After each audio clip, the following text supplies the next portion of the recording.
Welcome to D24 news. ముందుగా headlines చూద్దాం. వర్గల్ బాలికల గురుకుల పాఠశాలలో state games and sports meet ముగింపు కార్యక్రమం. విజేతలకు బహుమతులు ప్రదానం చేసిన మంత్రి పొన్నం ప్రభాకర్, కలెక్టర్ మను చౌదరి.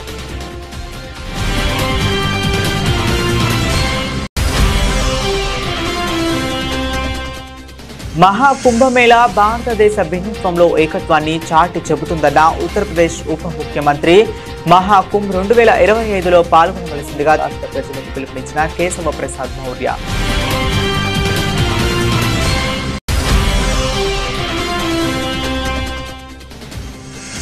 ప్రభుత్వ పాఠశాలల అభివృద్ధికి సమిష్టిగా కృషి చేయాలి. పేరెంట్స్ మీటింగ్లో ఉపాధ్యాయులు, విద్యార్థులు, తల్లిదండ్రులకు పిలుపునిచ్చిన ఎమ్మెల్యే సుజనా చౌదరి.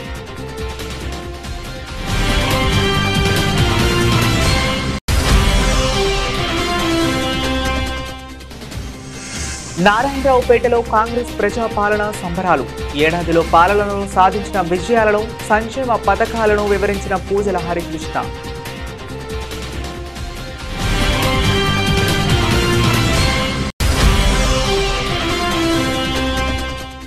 ఇంద్రకీలాద్రిపై దుర్గమ్మను దర్శించుకున్న హైకోర్టు న్యాయమూర్తి జస్టిస్ కె సురేష్ రెడ్డి దంపతులు.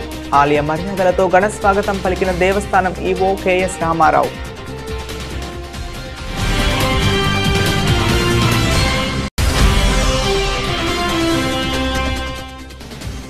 Luxettipet court junior civil judge Mohammed Asadullah Sharif ఆధ్వర్యంలో న్యాయ విజ్ఞాన సదస్సు. విద్యార్థుల చట్టాలపై అవగాహన పెంచుకోవాలని సూచన.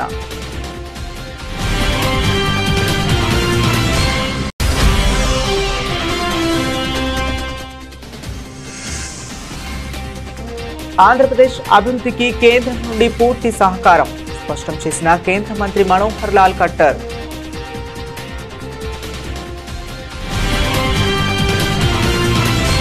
ఇక డీటెయిల్స్ లోకి వెళితే, సిద్దిపేట జిల్లా వర్గల్ మహాత్మా జ్యోతిరావు పూలే బాలికల గురుకుల పాఠశాలలో state games and sports meet ముగింపు కార్యక్రమంలో మంత్రి పొన్నం ప్రభాకర్, కలెక్టర్ మను చౌదరి పాల్గొన్నారు. వివిధ విభాగాల్లో గెలిచిన విజేతలకు బహుమతులు ప్రదానం చేశారు. ఈ సందర్భంగా మాట్లాడుతూ, తెలంగాణ వ్యాప్తంగా అమ్మ ఆదర్శ పాఠశాల 25,000 స్కూళ్లకి 1,100 కోట్ల రూపాయలతో మౌలిక సదుపాయాలు కల్పించినట్లు తెలిపారు.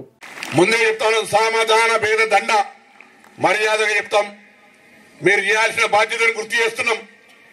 లేకపోయేదంటే అక్కడి నుంచి బదిలీ చేస్తాం కావచ్చు. దాని తర్వాత కూడా మళ్ళీ అక్కడనే కంటిన్యూ అయితే మంచి ఇంటికి పంపించి ఇంటికాడ కూర్చోబెడతాం తప్ప మీ ద్వారా పిల్లలు వేధింపానికి గురి అయితే మాత్రం ఊరుకునేది లేదు అనే మాట యావత్ సిబ్బందికి తెలియజేస్తా ఉన్నా.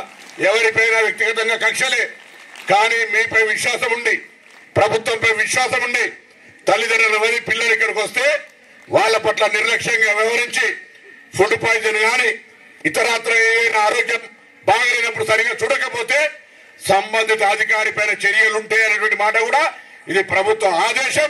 అందరూ కూడా బాధ్యతగా వ్యవహరించాలని కోరుతా ఉన్నాం. ఇది ఎవరి మీద నిర్బంధం కాదు, మీ బాధ్యత. ఆ బాధ్యతకు సంబంధించి అన్ని రకాల కార్యక్రమాలు జరుగుతా ఉన్నాయో అందులో ఇది కూడా ఒక బాధ్యతగా వ్యవహారం చేయండి.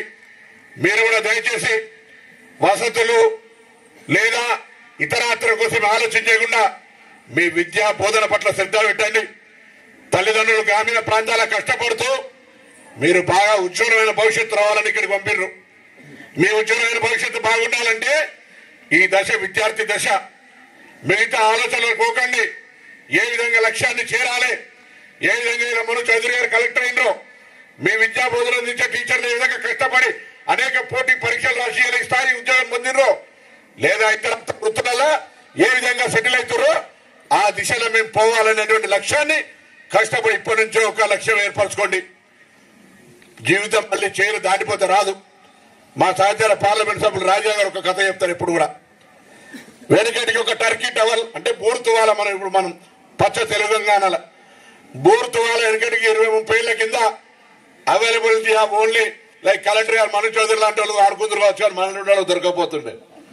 అటువంటి బూరు తువాలు ఎవరో పెద్ద మనిషి ఇచ్చే ఆ ఇంటికి తీసుకొని అన్నాడు, అమ్మ బూరు తువాలు ఇచ్చింది, టర్కీ టవల్ ఇచ్చింది అంటే, అరే నాయన ఈ టర్కీ టవల్ మనం మేడ చూసుకుంటాం, దాచిపెట్టు, కలెక్టర్ మను చౌదరి గారు తీసిద్దామని అన్నారట.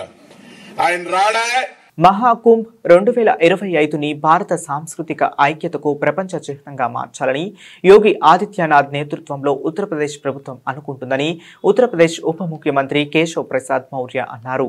ఉత్తరప్రదేశ్ ఉప ముఖ్యమంత్రి ఆధ్వర్యంలో విజయవాడలో భారీ రోడ్ షో నిర్వహించారు. రోడ్ షో అనంతరం ఆయన మీడియాతో మాట్లాడుతూ భారతదేశంలో భిన్నత్వంలో ఏకత్వానికి నిదర్శనంగా నిలిచే ఓ అద్భుతమైన వేడుకగా మహాకుంభ్ను అభివర్ణించారు. ప్రయాగ్రాజ్ మహాకుంభ్ 2025లో పాల్గొనవలసిందిగా తెలంగాణ ప్రజలను ఈ సందర్భంగా ఆయన ఆహ్వానించారు. అంతర్జాతీయ భాగస్వామ్యం, అత్యాధునిక సౌకర్యాలతో కూడిన ఈ కార్యక్రమం చారిత్రాత్మకంగా నిలిచిపోయేందుకు ప్రభుత్వం గణనీయమైన చర్యలు చేపడుతుందని తెలిపారు. మహాకుంభ్ భారతదేశ సాంస్కృతిక, ఆధ్యాత్మిక స్ఫూర్తిని కలిగి ఉందని, ఏక్ భారత్, శ్రేష్ఠ భారత్, సంవేశీ భారత్, గొప్ప భారతదేశం, సమ్మిళిత భారతదేశంను సృష్టించే దైవిక శక్తివంత రూపమని పేర్కొన్నారు. ఉప ముఖ్యమంత్రి విలేకరులతో మాట్లాడుతూ ప్రధానమంత్రి నరేంద్ర మోదీ, ముఖ్యమంత్రి యోగి ఆదిత్యనాథ్ నాయకత్వంలో జరిగిన జనవరి 13 నుండి ఫిబ్రవరి 26, 2025 వరకు ప్రయాగ్రాజ్లో గంగా, యమున, సరస్వతి నదుల సంగమం పవిత్ర ఒడ్డున మహాకుంభ్ జరుగుతుందన్నారు. उत्तर प्रदेश के मुख्यमंत्री योगी आदित्यनाथ जी की अगुवाई में जो तैयारियां कुंभ मेले को लेकर के चल रही हैं, उसके संबंध में देश के सभी राज्यों को निमंत्रित करने के लिए उत्तर प्रदेश सरकार की ओर से हर राज्य में हमारे कोई न कोई माननीय मंत्री और वरिष्ठ नेता साथ में जाते हैं। उसी क्रम में हमारे भारतीय जनता पार्टी के वरिष्ठ नेता भी हैं, पूर्व कैबिनेट मंत्री हैं, वर्तमान एमएलए, और यहाँ आंध्र प्रदेश में चुनाव में पूरे समय रहकर काम किए थे ऐसे आदरणीय सिद्धार्थनाथ सिंह जी, वह भी मेरे साथ आए हैं। मैं आप सबको सबसे पहले तो हर हर गंगे, गंगा मैया की जय के साथ हर हर महादेव करते हुए, जय श्री राम करते हुए, जो प्रयागराज का कुंभ है उसके संबंध में सबसे पहले तो आपको मैं बता दूं, अभी जब मैं आपके बीच में आया हूं तो आंध्र प्रदेश के मुख्यमंत्री श्री चंद्रबाबू नायडू जी को, उनके परिवार को और आंध्र प्रदेश के प्रत्येक परिवार को प्रयागराज के कुंभ मेले में आने का निमंत्रण देकर के आया हूं, और उनके साथ साथ मैं आप सभी पत्रकार मित्रों को भी सादर निमंत्रित कर रहा हूं कि आप सब लोग भी प्रयागराज के कुंभ में आवें, और जो प्रदेश की जनता है, जो श्रद्धालुगण हैं, वह भी आवें। भारतीय जनता पार्टी की डबल इंजन सरकार केंद्र में माननीय नरेंद्र मोदी जी, उत्तर प्रदेश में आदरणीय योगी आदित्यनाथ जी के नेतृत्व में वहाँ सभी प्रकार की तैयारियां और व्यवस्थाएं की गई। सिद्धार्थनाथ सिंह जी हैं, वो वोट ऑफ थैंक्स, एक बार वोट ऑफ थैंक्स कह दें सभी को, ताकि हम जल्द से जल्द इस कार्यक्रम को समाप्त कर सकें। In large number, the media people have come to understand what is Kumbh and Mahakumbh, and various features of Mahakumbh have been explained by our Deputy Chief Minister. We look forward to all of you to come and participate in Mahakumbh. More than 40 crore people are coming, so we hope you are also one of the 40 crore. So thank you very much, and look forward of seeing you all in Mahakumbh. Thank you. Thank you so much sir, बहुत बहुत धन्यवाद। గృహ నిర్మాణం, పురపాలక మరియు పట్టణ అభివృద్ధి, ఇంధన రంగాలకు సంబంధించి ఏపీకి కేంద్రం నుండి పూర్తి సహకారం ఉంటుందని కేంద్ర గృహ నిర్మాణ, పట్టణ వ్యవహారాల, ఇంధన శాఖల మంత్రి వర్యులు మనోహర్ లాల్ ఖట్టర్ అన్నారు. ఈ మేరకు విజయవాడలోని నోవాటల్లో స్టేట్ హౌసింగ్ మరియు energy, municipal administration and urban development శాఖలపై కేంద్ర మంత్రి రివ్యూ నిర్వహించారు. ఈ సందర్భంగా మనోహర్ లాల్ ఖట్టర్ మాట్లాడుతూ సీఎం చంద్రబాబు పనితీరు చాలా బాగుందన్నారు. రాష్ట్ర మంత్రి కొలుసు పార్థసారథి మాట్లాడుతూ కూటమి ప్రభుత్వం అధికారంలోకి వచ్చిన తరువాత రాష్ట్రంలో PMAY అర్బన్ 2.0కి శ్రీకారం చుట్టామన్నారు. అనంతరం రాష్ట్ర మంత్రి పి నారాయణ మాట్లాడుతూ విజయవాడ, విశాఖపట్నం మెట్రో రైల్ ప్రాజెక్టులకు త్వరగా ఆమోదం తెలపాలని కోరారు. most of these houses are in layout format. And in some layouts there are nearly 30,000 houses in 2-3 layouts. So for this we are finding short of funds for creating infrastructure. Sir. Though we have constructed the houses, because of no infrastructure like water supply, roads, electricity we have tied up with the other PFC, sir. But drinking water and roads, because of no roads and no water, people are not coming into the houses which are completed, and people are not coming forward to take up and complete the houses. And many houses are left in the middle, sir. So for that, and Amrut, they are planning, because these houses are being constructed by the housing department of the government of AP, and most of the Amrut projects are being held by the municipal administration. Now, when they plan the Amrut by municipal administration, they are taking care of the habitation in the municipal areas. But here in these colonies, infrastructure is required. Otherwise, the funds which we are giving in for housing, that also to some extent may go, unutilized. This as a special case, you have to kindly design a project for housing purposes. Previously, when you Wanaparthy జిల్లా పెదమందడి మండల కేంద్రం నుండి జాతీయ రహదారి 44వ road బుర్రవాగు వరకు high level వంతెన నిర్మాణ పనులకు అబ్కారీ పర్యాటక సాంస్కృతిక మంత్రి జూపల్లి కృష్ణారావు ఎమ్మెల్యే మెగారెడ్డితో కలిసి శంకుస్థాపన చేశారు. 2 కోట్ల వ్యయంతో చేపట్టిన పనులకు శంకుస్థాపన చేశారు. ముందుగా స్థానిక నాయకులు మంత్రి గారికి ఎమ్మెల్యే మెగారెడ్డికి ఘన స్వాగతం పలికారు.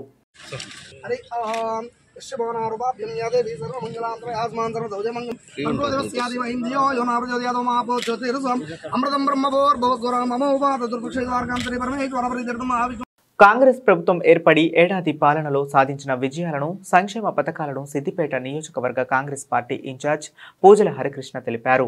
రైతులందరికీ రుణమాఫీ చేస్తానని ఎవరూ ఆందోళన చెందాల్సిన అవసరం లేదని ప్రజాపాలన సిద్దిపేట జిల్లా కోఆర్డినేటర్ నారాయణ రెడ్డి పేర్కొన్నారు.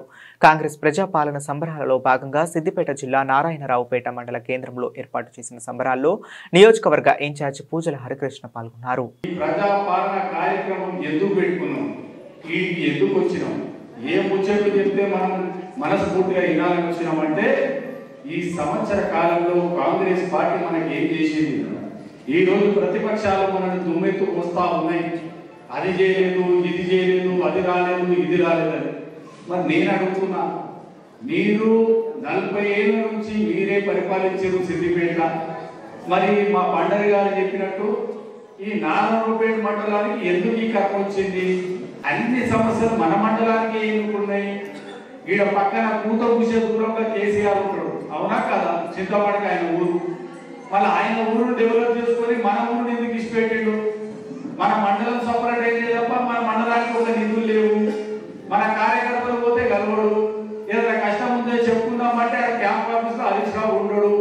అంటే ఓట్లకు మీరు కావాలి, ఈ రోజు నిధులకు మాత్రం మీరు రావద్దని నేను అడుగుతా ఉన్నా.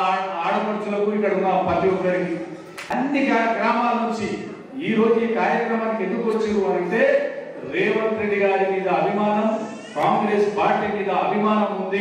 ఈ ప్రజాపాలన కార్యక్రమంలో మనం రేవంత్ రెడ్డి గారు వచ్చిన తర్వాత ఏమని చెప్పిండు? 2 లక్షల రైతు రుణమాఫీ అని చెప్పిండు. 2 లక్షల రుణమాఫీ అని చెప్తే ఈ రోజు అక్కడ ఉన్నటువంటి హరీష్ రావు గారిని, కేటీఆర్ గారిని ఒక బురదలుతా ఉన్నాడు. ప్రతి ఒక్క రైతుకు రుణమాఫీ ఇచ్చేది కాంగ్రెస్ ప్రభుత్వం. వాళ్ళు చెప్పే మాటలు నమ్మద్దు. ఎందుకు అంటున్నా ఈ మాట అంటే, 10 ఏళ్ళు మీరే ఉన్నారు అధికారంలో. ఈ గత ముఖ్య కేసీఆర్ ఏం చెప్పిండు? 1 లక్ష రూపాయల రుణమాఫీ అని చెప్పిండు. మరి ఆ 1 లక్ష రూపాయల రుణమాఫీ చేసిండా అని అడుగుతున్నా నేను. ప్రతి నెల ఈ మహిళా మనులు బస్సులో ఎక్కినట్టు ఎంత కడుతుంది తెలుసా ఈ ప్రభుత్వం? 400 కోట్లు ఈ ప్రభుత్వం మీ తరఫున ఆర్టీసీ కడతా ఉంది. ఇది చేస్తుంది కాంగ్రెస్ ప్రభుత్వం. 200 యూనిట్లు తక్కువ వినియోగదారులకు ఇవాళ కరెంట్ బిల్లు. మనకు కాంగ్రెస్ ప్రభుత్వం వచ్చి సంవత్సరం అయింది. ఈ సంవత్సర కాలంలో అన్ని విజయాలు చేసినటువంటి ప్రజలే నా దేవుడు, వారి కోసం సేవ చేయాలి, వారికి చేయాలనే లక్ష్యంగా ఏది ఏమైనప్పుడు కూడా ప్రభుత్వం ఖజానా దివాలా చేసినటువంటి కేసీఆర్ వారి కుటుంబము మొత్తం దుర్వినియోగం చేసి అప్రమాలు చేసి వాళ్ళ స్వలాభం కోసం డబ్బులు సంపాదించి ఈనాడు మన ప్రభుత్వ ఖజానాను దివాలా తీసినటువంటి కేసీఆర్ నాయకుడు కోసం ఎంతో మంది అమరులైనారు. కేసీఆర్ గారు ఢిల్లీకి వచ్చి కుటుంబ సమేతంలో వచ్చి అమ్మా నీకు పాదాభివందనం చేస్తున్నాను, తెలంగాణ నువ్వు తల్లి, నువ్వే నీ కొడుకు ప్రధానమంత్రి చేస్తాను, మీరు కాంగ్రెస్ తీసుకొస్తాను, కాంగ్రెస్ మద్దతు ఇస్తా అని మాయమాటలు చెప్పి కాంగ్రెస్ ప్రభుత్వానికి తప్పుతుంది. అదేవిధంగా మీరు ఎవరో చెప్పిన మాట, ఏ పురుగుడు కానీ ఏ గంగేటోడు చెప్పిన మాట మీరు నమ్మకండి. మనకు దేశానికి కావాల్సింది కాంగ్రెస్ పార్టీ. మనకు ఇందిరమ్మ రాజ్యం వచ్చింది. ఇంద్రకీలాద్రిపై వేంచేసి ఉన్న దుర్గమ్మను రాష్ట్ర హైకోర్టు న్యాయమూర్తి జస్టిస్ కె సురేష్ రెడ్డి దంపతులు దర్శించుకున్నారు. దేవస్థానం ఈవో కెఎస్ రామారావు ఆలయ మర్యాదలతో జస్టిస్ కు ఘన స్వాగతం పలికారు. దుర్గమ్మ దర్శనం అనంతరం వేద పండితులు వేద మంత్రాలతో జస్టిస్ ను ఆశీర్వదించారు. అనంతరం దుర్గమ్మ చిత్రపటాన్ని ప్రసాదాన్ని అందజేశారు.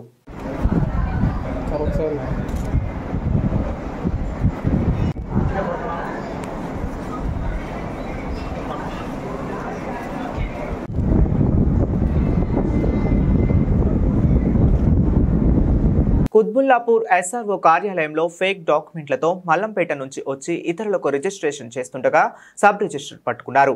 మల్లంపేట వెంచర్లో 200 గజాల స్థలంను ఆంధ్ర నుంచి వచ్చి ఇక్కడ విక్రయిస్తున్నట్లు అనుమానం వచ్చిన వారిని అడగగా సదరు వ్యక్తులు తడబడ్డారు. దీంతో డాక్యుమెంట్ పరిశీలించగా అది ఫేక్ డాక్యుమెంట్ అని సబ్ రిజిస్టర్ తేల్చారు. వెంటనే అక్కడి నుండి 2 సాక్షులు పరారయ్యారు. కొనేవారిని అమ్మేవారిని ఇరువురిని ఆఫీసులో కూర్చోబెట్టి ఎస్ఆర్ఓ సూరారం పోలీసులకు సమాచారం ఇచ్చారు. మాకు కుత్బుల్లాపూర్ సబ్ రిజిస్టర్ గారైన అశోక్ గారు మాకు సమాచారం ఇచ్చారు. ఆ సమాచారం ఏమనగా మల్లంపేటలో గ్రామంలో ఉన్న ఒక 200 గజాల భూమిని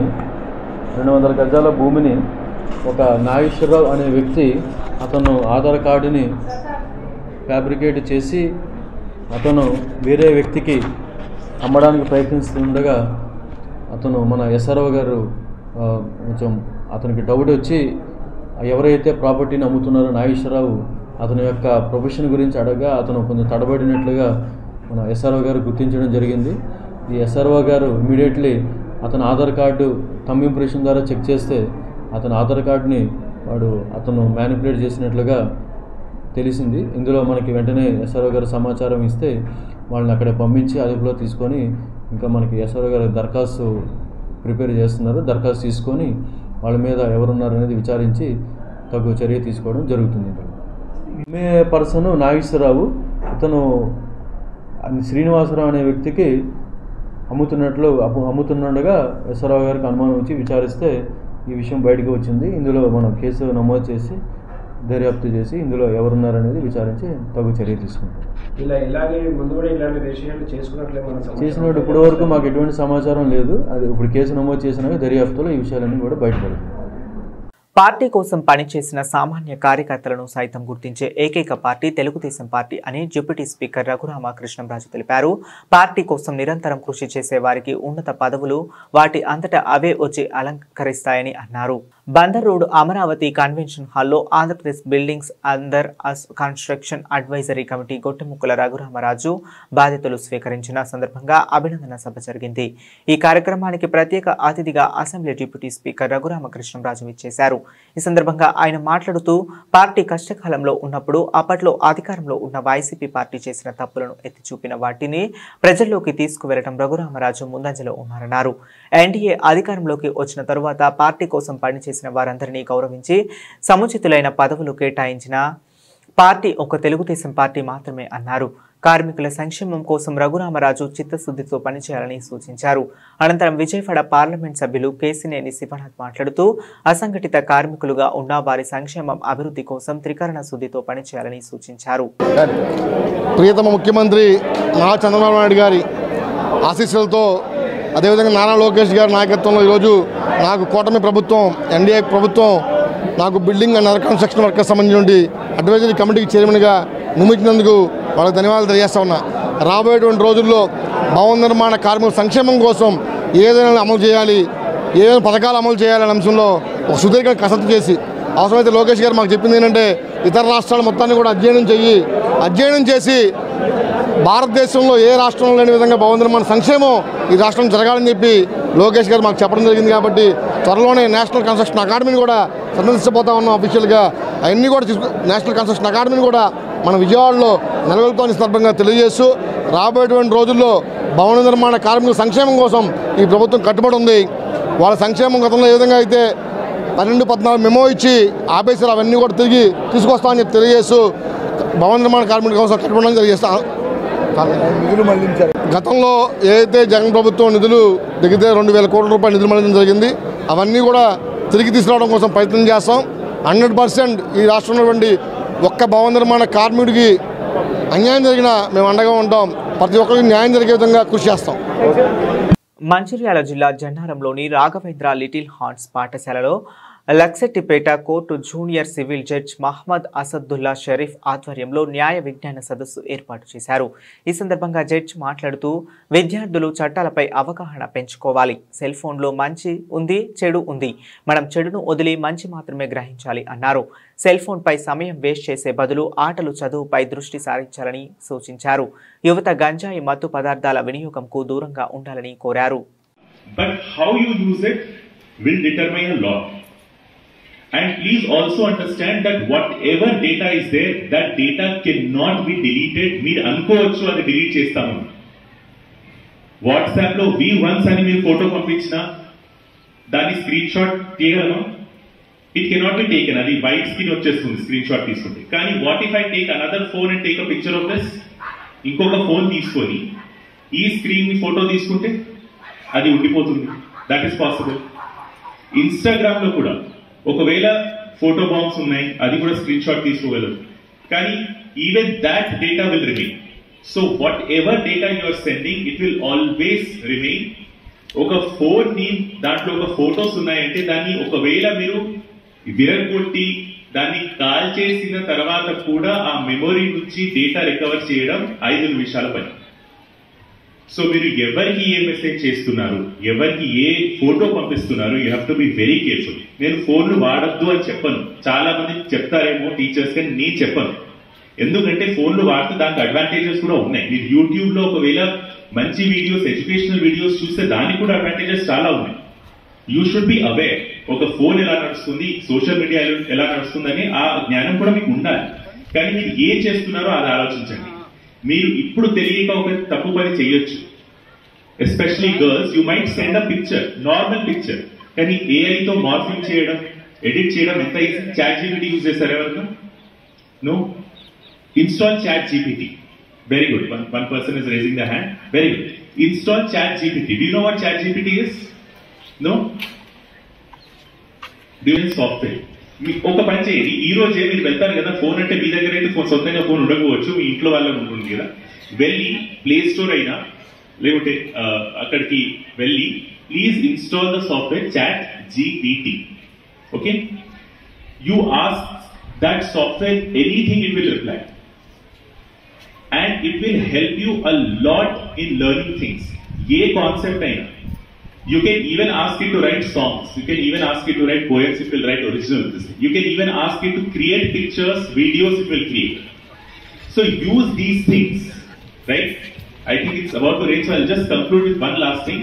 Please be careful with social media.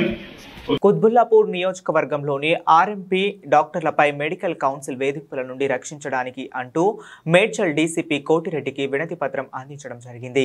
తాము వారికి సహకరించిన మమ్మల్ని పేషెంట్ల ముందు ఇష్టం వచ్చినట్లు దూషించడం జరిగిందన్నారు. తమ దగ్గర ఉన్న స్టెతస్కోప్లు, సామాన్లు అన్ని వెతుక్కోవటం జరుగుతుందని, రాష్ట్రంలో నిరుద్యోగం పెరుగుతుంది. ఇలాంటి దాడులు చేయటం వల్ల కాస్త తాము ఆర్ఎంపీగా సేవలు పేద ప్రజలకు అందిస్తున్నామని, మీ మీదైనా తప్పు చేస్తే మమ్మల్ని శిక్షించండి తప్ప ఇలాంటి దాడులు చేయవద్దని అన్నారు. తెలంగాణ మెడికల్ కౌన్సిలింగ్ వాళ్ళు ఏది దాడులు చేస్తున్నారో దానికి దాడులే కాకుండా మా మీద వల్గర్గా మాట్లాడుకుంటా మా డాక్టర్ల మీద మా వస్తువులను తీసుకెళ్తున్నారు. కాబట్టి దాని మీద ఇలా డీసీపీ గారితో కలవడం జరిగింది. డీసీపీ గారికి కూడా వాళ్ళ మీద మేము కంప్లైంట్ ఇవ్వడం జరిగింది. సార్ కూడా మాకు నేను చూస్తాను, ఎక్కడ వరకు డీవియేషన్ ఎక్కడ ఉందో మీరు చూసి నేను వాళ్ళతో కూడా మాట్లాడతానని చెప్పడం జరిగింది. కలెక్టర్ గారి దగ్గర కూడా తీసుకెళ్తానని చెప్పడం జరిగింది. కాబట్టి మా సార్ కూడా ధన్యవాదాలు. ఇదే విధంగా ఏదైతే మెడికల్ కౌన్సిలింగ్ వాళ్ళు చేస్తున్నారో దాడులు వాళ్ళకి మేము సహకరిస్తాం. వాళ్ళు మమ్మల్ని అడిగి మాకు ఇది చేస్తే మేము సహకరిస్తాం. కానీ డైరెక్ట్ రావడం క్లినిక్ల లోపల డోర్ పెట్టుకొని మేము ఏదో దొంగలు లంగల్లాగా మమ్మల్ని క్రియేట్ చేయడం, ఫేక్ డాక్టర్ దొంగ డాక్టర్లు అనే పదం వాడడం అనేది మాకు కొద్దిగా హట్ అవుతున్నాం. కాబట్టి మేము కూడా గతంలో 50 సంవత్సరాల నుంచి ప్రాక్టీస్ చేస్తున్నాం. బీద ప్రజల వరకు మేము సేవ చేసే వాళ్ళం. కాబట్టి మమ్మలను మీరు ఇంతవరకు దొంగ డాక్టర్లు అన్నప్పుడు ఇంతవరకు సమాజమో మీరు మీ ఆత్మకే మీరు అడగవలసిన అవసరం ఉందని మెడికల్ కౌన్సిలింగ్ వాళ్ళకి ఈ సందర్భంగా తెలియజేస్తున్నాను. సార్ మీరు మా గురువులు, ఎంబీబీఎస్ డాక్టర్లు కాబట్టి మా గురువులుగానే మేము భావిస్తాం. కానీ మీరు గురువుతనాన్ని మీరు కాపాడుకుంటూ మమ్మలను మాకు ముందు నోటు ఇవ్వండి, మేము వస్తున్నాం, మీకు ఫస్ట్ ఎయిడ్ చేయండి అని చెప్పడం కానీ మమ్మల్ని దొంగ డాక్టర్లు అనే పదాన్ని వాడడం అనేది చాలా మంచి పద్ధతి కాదు సార్. దీనిని మా ఇంకొకటి ఇక్కడ ముఖ్య విషయం, మా యొక్క బీపీ ఆపరేటర్లు స్టెత్లను కూడా ఎత్తుకపోతున్నారు సార్. అది ఎంతవరకు సమంజసం సార్? అది తప్పు. అలాంటి చేయకండి. అలాంటి చేసి మమ్మల్ని భయభ్రాంతులు చేయాలంటే జరగదు. ఎందుకంటే ఇప్పుడే రాష్ట్రంలో ఎంతో నిరుద్యోగ సమస్య ఎంతో ఉంది. ఆ నిరుద్యోగ సమస్యను దూరం చేస్తాం. ఇప్పుడు మేము 50-60 వేల మంది ఉన్నాం రాష్ట్రంలో. అందరం నిరుద్యోగులం అయితే ఎంత ఇబ్బంది ఉంటుంది చెప్పండి. కాబట్టి ఒక పద్ధతి ప్రకారం మీరు చెప్పండి, ఒక పద్ధతి చేయండి. రావడం హంగామా చేయడం, మేము దొంగ డాక్టర్లు అనడం అనేది తప్పు. ఈ దొంగ డాక్టర్లు అనే నకిలీ డాక్టర్లు అనే పదాన్ని మీరు తీసేయవలసిందిగా మీ డిక్షనరీ నుంచి ఈ సందర్భంగా తెలియజేస్తున్నాను. బులెటిన్ ముగించే ముందు మరొకసారి హెడ్లైన్స్ చూద్దాం. వర్గల్ బాలికల గురుకుల పాఠశాలలో state games and sports meet ముగింపు కార్యక్రమం. విజేతలకు బహుమతులు ప్రదానం చేసిన మంత్రి పొన్నం ప్రభాకర్, కలెక్టర్ మనోజ్ చౌదరి.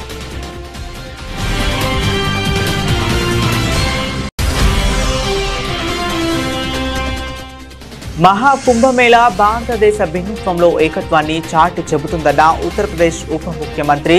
మహాకుంభ్ 2025లో పాల్గొనవలసిందిగా రాష్ట్ర ప్రజలకు పిలుపునిచ్చిన కేశవ ప్రసాద్ మౌర్య.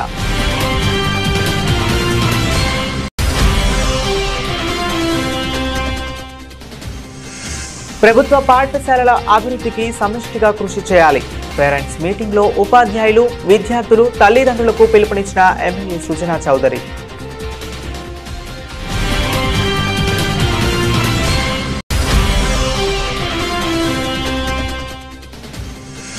నారాయణరావుపేటలో కాంగ్రెస్ ప్రజాపాలన సంబరాలు. ఏడాదిలో పాలనలో సాధించిన విజయాలను, సంక్షేమ పథకాలను వివరించిన పూజల Harikrishna.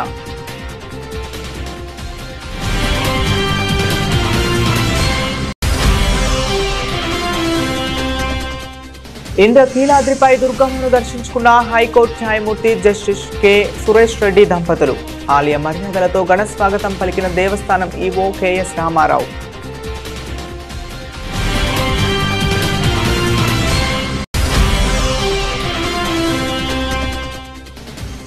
Luxettipet court junior civil judge Mohammed Asadullah Sharif ఆధ్వర్యంలో న్యాయ విజ్ఞాన సదస్సు. విద్యార్థుల చట్టాలపై అవగాహన పెంచుకోవాలని సూచన.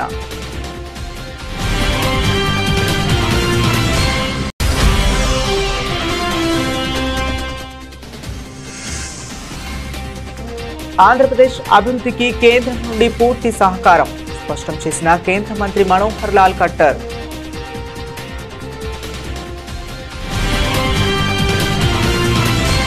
ఇవి ఇప్పటి వరకు ఉన్న అప్డేట్స్. మరిన్ని అప్డేట్స్ కోసం కీప్ వాచింగ్.